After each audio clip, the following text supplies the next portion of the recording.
Hi there, my name is Dan, and welcome back to All One, the United Anatomy of Being. This is episode 20, called Questioning the Rationale. And here, one could ask how the non-physical, fully united, indescribable, permanent one of pure being could change into separated, constantly moving and changing, describable physical things, if it really is a permanently united, unchanging, non-physical one.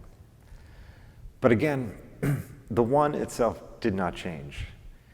Instead, something new, or rather an extension, was created from it.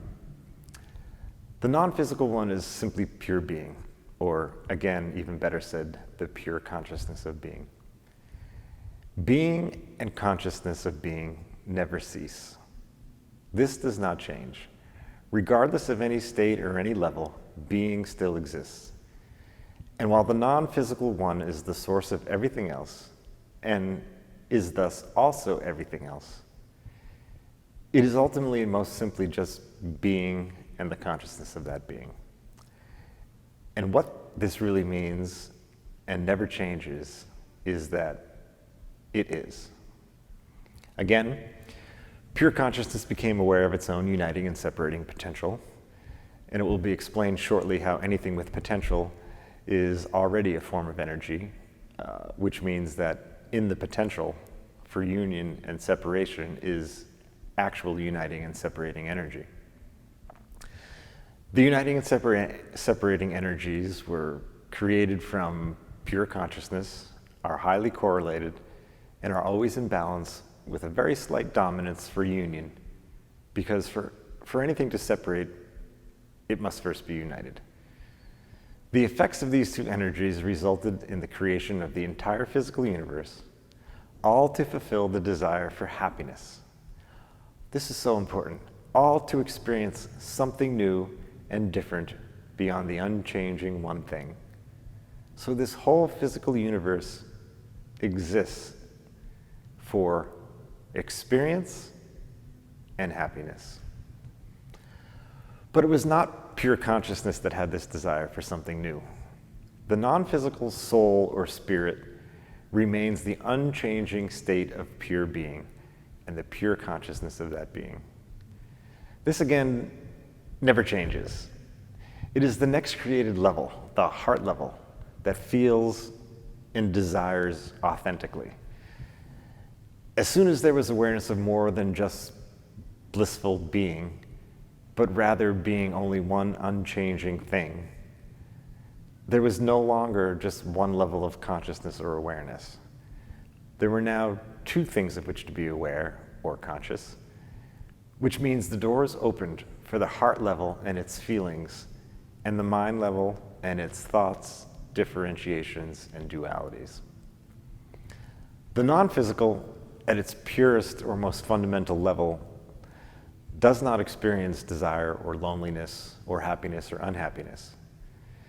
An easier way to comprehend all of this would be to say that pure consciousness can only experience what is. It only observes what is. It only observes and experiences what is without feeling, without thought, without judgment.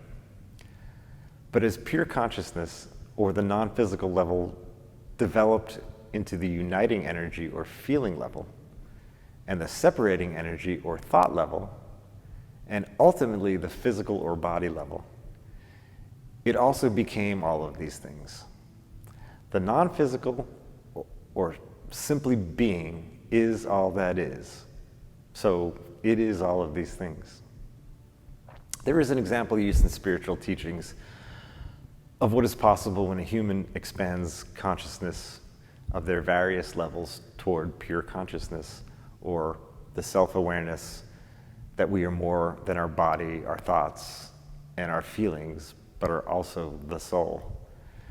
This teaching uses the analogy that we can then become the actor, the director, and the audience of our own lives. This same example also holds true for the entirety of being, and can be a much simpler way to think of this all. The non-physical or soul level is the audience of the universe experiencing all that is. The interaction of the uniting and separating energies, or the heart and mind levels, are the director directing all that is. And the body or physical level is the actor doing all that is. And when using this analogy as it relates to a human individual with the capacity for consciousness on all levels, it can become quite clear that without heart consciousness, the director is not using all the tools available and thus is not as effective directing action as it could be. To address another possible question, and given the repeating cycles that do exist, one could also ask why this physical level experience all started from union. Couldn't it have all started from awareness of complete separation? Doesn't complete separation create the potential for the same feeling of loneliness, boredom, or unhappiness? Or, stated more simply, the desire for something more that could put the existence of the entire universe in motion to be? In this scenario, separation would be the beginning, and everything separated would have journeyed toward complete union, has already completed complete union prior to the Big Bang, and then exploded out from the Big Bang toward a return back to complete separation. This may sound confusing, but on some levels, this is possible. I mean, it is the same scenario. However, for everything to be returning back to complete separation following the Big Bang, then the separating energy would have to be dominant over the uniting energy. And there would have to be a slow dissolution of everything from complete union toward the point of complete separation. But this is not what's happening in the universe. This is not our experience. The complete separation from the non-physical into the physical happened at the time of the Big Bang. But instead of progressing toward complete separation, not only in physical being, but in a geographic or spatial separation, everything instantly began uniting after that separation of the Big Bang, despite that the physical universe is still expanding from the original force of it. So a progression of the universe toward complete separation, again, is not what we are currently experiencing.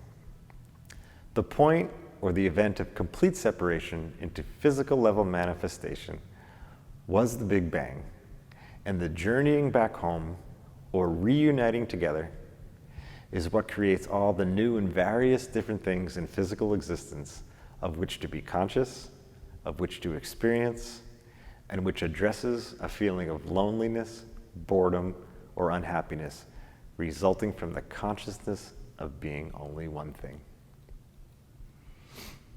In the next episode, we're going to discuss potential and kinetic energy, which is another great puzzle piece, and we'll start to put in context what understanding all of this and what increased consciousness can mean for us individually.